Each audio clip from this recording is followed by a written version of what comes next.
नमस्कार, वंदे मातरम। दोस्तों, स्वागत है आप सबका सैनिक पाठशाला में। इस वीडियो में कुछ महत्वपूर्ण जानकारियों को लेकर आया हूं दोस्तों। जैसे आप सब्जेक्ट वाइज बोर्ड पर देख पा रहे हैं, उसी हिसाब से आगे बढ़ते हैं। सबसे पहले जैसे आप हेडिंग देख पा रहे हैं दोस्तों, महत्वपूर्ण सैनिक जानकारियां 19 मई 2023। चलिए, सबसे पहली जो जानकारी है वो है वन रैंक वन पेंशन को लेकर के रक्षा मंत्री जी ने कांग्रेस सांसद को लिखा लेटर। जी हां, माननीय रक्षा मंत्री राजनाथ सिंह जी ने कांग्रेस के एमपी मनीष तिवारी जी को एक पत्र लिखा है, जो पत्र उनका लोकसभा में पूछे गए एक सवाल के जवाब में है। दोस्तों, ये जो सामने आप देख पा रहे हैं लेटर, जिसमें माननीय रक्षा मंत्री जी ने मनीष तिवारी जी को यह लेटर लिखा है, जिसमें उन्होंने लोकसभा में पूछे गए सवाल का हवाला दिया है।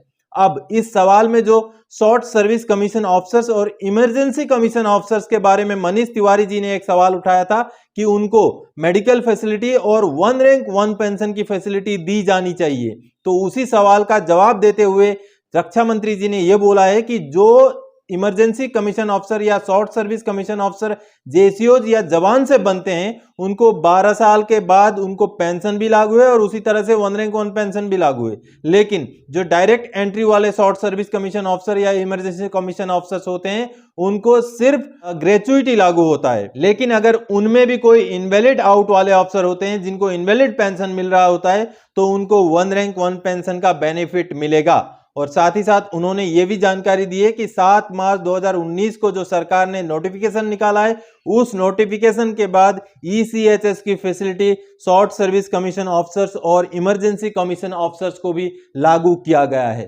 तो दोस्तों, ये थी जानकारी जो कि माननीय रक्षा मंत्री जी ने मनीष तिवारी जी को पत्र के जरिए दी थी, जिसको आप सबने अभी देखा। चलिए दोस्तों, आगे बढ़ते हैं। अगली जो जानकारी है, आरबीआई के गाइडलाइन ना मानने पर कैनरा बैंक पर लगा 2.92 करोड़ का जुर्माना। ओआरओपी पर आरबीआई के गाइडलाइन का क्या हुआ? दोस्तों, ये जो सामने आप खबर देख पा रहे हैं, जिसमें आरबीआई ने कैनरा बैंक को उनके कुछ गाइडलाइंस, उनके कुछ नीति नियम ना मानने की वजह से 2.92 करोड़ रुपए का जुर्माना लगा दिया है दोस्तों, जो कि एक कड़ी कार्रवाई है आरबीआई की तरफ से। अब दोस्तों, ये जो सामने आप देख पा रहे हैं, ये आरबीआई द्वारा जारी किया गया 3 अप्रैल 2023 का ही गाइडलाइन है, जो कि पेंशन डिसबर्समेंट के ऊपर है। अब इसका पैराग्राफ नंबर 18A आपको दिखाता हूं दोस्तों, जिसमें क्लियर कट ये लिखा हुआ है कि अगर आरबीआई के गाइडलाइन के मुताबिक कोई बैंक अगर पेंशनर को पेंशन समय से ना दे, तो उनको 8% के हिसाब से पेंशन के ऊपर जो है, जो एरियर बन रहा है उसके ऊपर जो है इंटरेस्ट देना जरूरी होता है।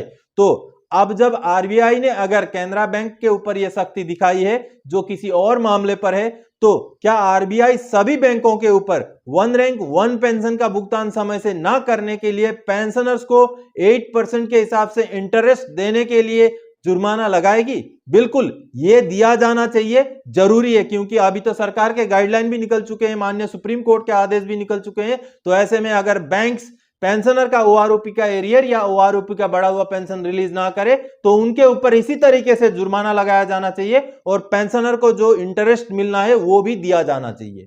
चलिए दोस्तों, आगे बढ़ते हैं। तीसरी जो जानकारी है वो है पीसीडीए ने जारी कर दिया ओआरओपी, बैंक में आकर के गायब। जी हां, आपके साथ भी ऐसा हो सकता है कि पीसीडीए ने आपका कोरिजेंडम पीपीओ जारी करके बैंक में भेज दिया हो, लेकिन अभी तक ना आपको बढ़ा हुआ पेंशन मिला, ना आपका ओआरओपी का एरियर मिला। ऐसा एक वाकया सामने आया है दोस्तों, जो कि नायक सुखविंदर सिंह जी के केस में ऐसा हुआ है।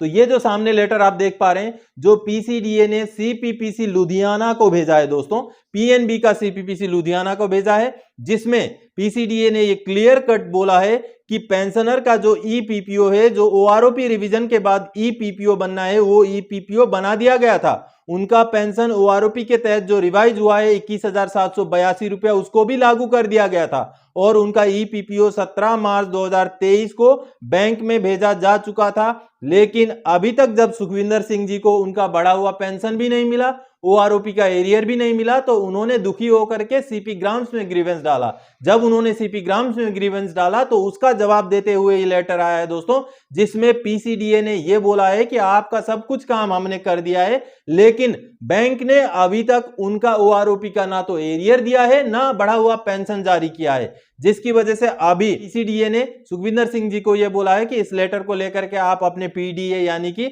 बैंक में जाइए और पता कीजिए कि आपका ओआरओपी की रिवीजन क्यों नहीं किया गया अभी तक। तो दोस्तों ऐसा वाकया आपके साथ भी हो सकता है कि पीसीडीए ने आपका कोरिजेंडम पीपीओ जारी कर दिया हो सकता है बैंक तक पहुंच भी गया हो, लेकिन फिर भी आपका पेंशन में कोई भी इजाफा ना हुआ हो, आपका ओआरओपी के एरियर भी नहीं मिला हो। तो आपको जागने की जरूरत है, जागरूक होने की जरूरत है। आपने पहले तो सीपी ग्राम्स में ग्रीवेंस भी डालना है और साथ ही साथ दोस्तों आपने बैंक में जाना है और पता करना है कि कहीं आपका कोरिजेंडम पीपीओ पहुंच तो नहीं गया और उन्होंने पेंडिंग में तो नहीं रखा है, जिसकी वजह से आपको ओआरओपी का एरियर मिलने में डिले हो रहा है। तो दोस्तों इन्हीं जानकारियों को लेकर के इस वीडियो में आया था। आगे और कोई जानकारी आपसे सरोकार रखने वाला विषय लेकर मैं फिर से हाजिर हो जाऊंगा। तब तक के लिए जय हिंद दोस्तों।